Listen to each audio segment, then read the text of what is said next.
الشيطان الرجيم بسم الله الرحمن الرحيم إنا نحن نزلنا الذكر وإنا له لحافظون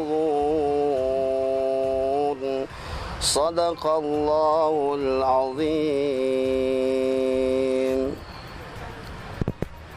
Assalamualaikum warahmatullahi wabarakatuh. Bismillahirrahmanirrahim. Alhamdulillahi rabbil alamin. Wassalatu wassalamu ala asyrafil anbiya'i wal mursalin Sayyidina wa maulana Muhammadin wa ala alihi wa sahbihi ajma'in, amma ba'd. Kaum muslimin dan muslimat, hadirin wal hadirat rahimakumullah. Syukur alhamdulillah, hari ini kita telah memasuki fase kedua daripada bulan Ramadan yang oleh Rasulullah sallallahu alaihi wasallam memberi nama fase maghfirah atau fase ampunan. Mudah-mudahan setelah kita melalui beberapa hari di bulan Ramadan, melewati fase pertama, fase rahmah, kasih sayang Allah, di dalam waktu atau fase maghfirah ini kita mendapat ampunan Allah Subhanahu wa taala. Tentunya ini yang sangat kita harapkan sebagai hamba.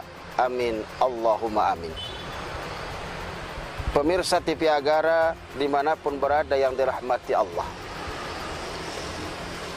sebagaimana kita maklumi, sebuah produk yang apabila hendak diluncurkan ke permukaan tidak akan bisa, mau tidak mau, harus dan mesti memiliki sebuah buku panduan untuk menjadi pedoman penggunaan barang atau produk tersebut.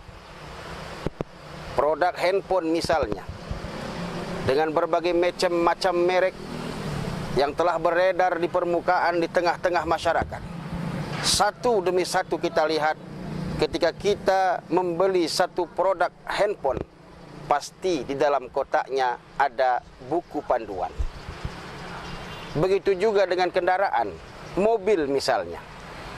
Ketika kita membeli satu unit mobil, tidak hanya kita dapatkan kwitansi pembelian, tidak hanya kita dapatkan surat-surat tanda pembelian, tapi kita juga dikasih satu buku.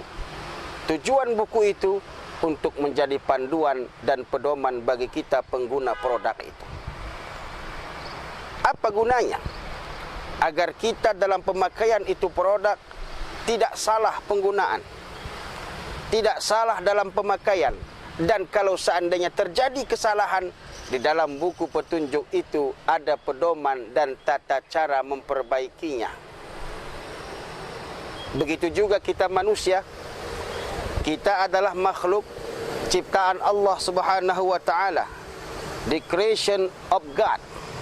Kita adalah makhluk yang dijadikan Allah, diciptakan Allah menjadi penghuni di muka bumi ini. Maka Allah Subhanahu wa taala tidak membiarkan kita diciptakan begitu saja.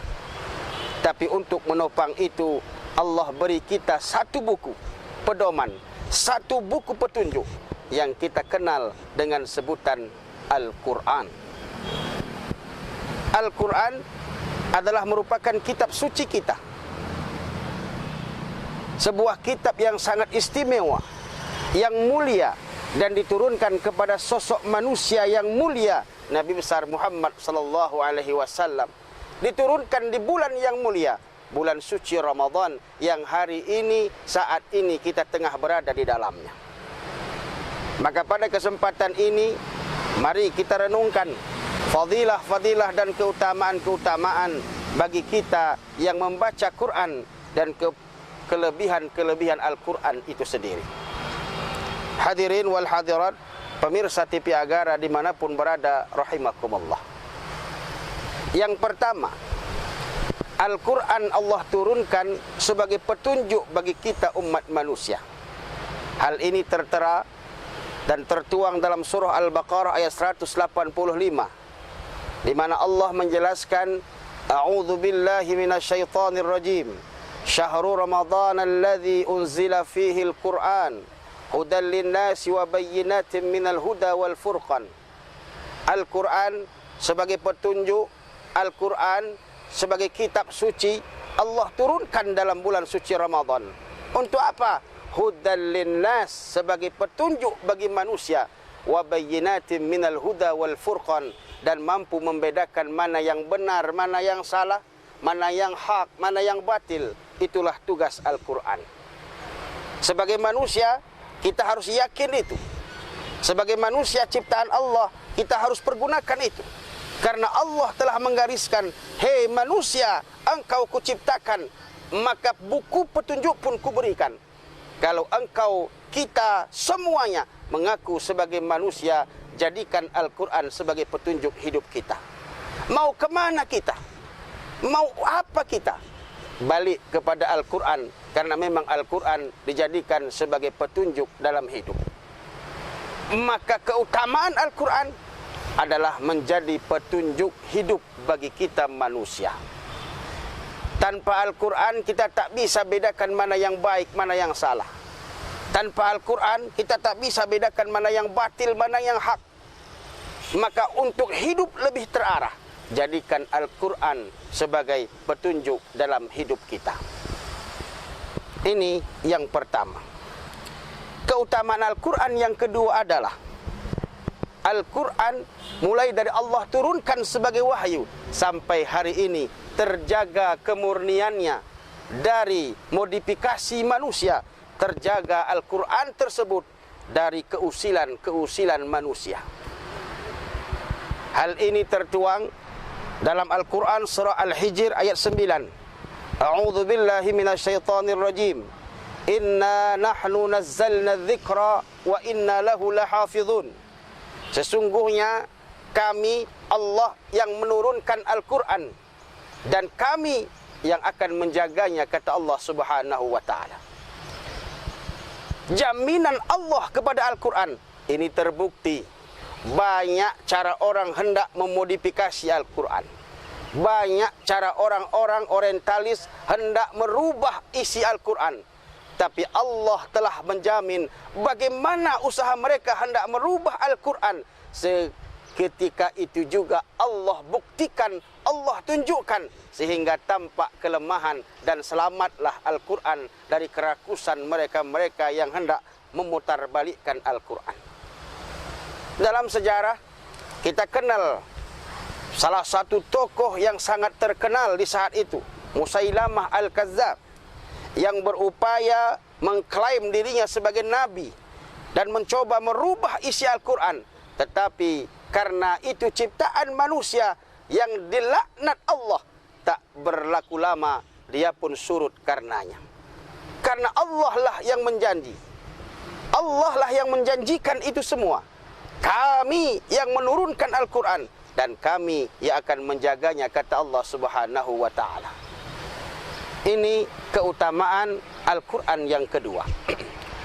Yang ketiga, hadirin, Al-Quran Allah turunkan kepada kita sebagai obat penenang hati, sebagai obat penenang jiwa dari kegundahan, kegalauan yang terus mengejar kita, yang hampir setiap hari menghimpit kita.